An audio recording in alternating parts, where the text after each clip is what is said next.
আমি দীর্ঘদিন যাবৎ মেনন ফ্যাশনের সাথে ব্যবসা করে আসছি। তো আজকে বরাবরের মতোই আজকে মাল নামানোর জন্য আমরা যাওয়ার পরে বাসন থানার বিএনপির নেতা সিরাজ সাহেব, 14 নং ওয়ার্ডের বিএনপি সাধারণ সম্পাদক রফিকুল ইসলাম এবং যুবদলের সভাপতি নাজমুল, 14 নং ওয়ার্ডের যুবদলের সভাপতি নাজমুলের নেতৃত্বে 2 থেকে 250 লোক দা, বডি, রড এবং ককটেল, পিস্তল এগুলো নিয়ে এসে অতর্কিত হামলা করে।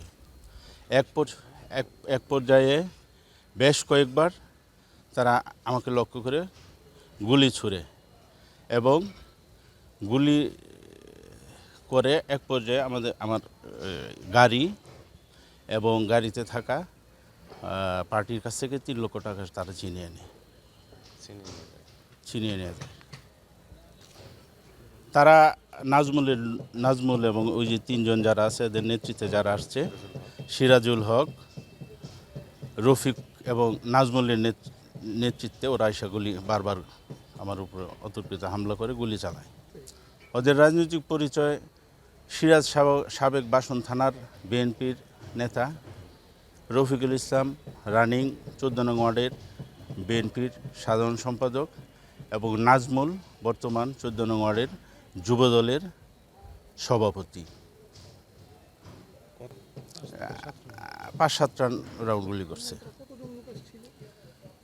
2-250 লোক আসছিল সশস্ত্র, যা সিসি ফুটেজের মধ্যে আপনারা দেখতে পাবেন।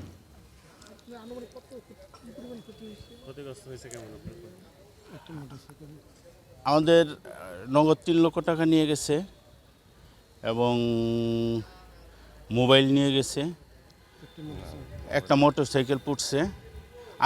আনুমানিক 6-7 লাখ টাকার মতো ক্ষতি হয়েছে আমাদের। আমি আর সুস্থ তদন্ত করে যেন সুস্থ বিচার হয়,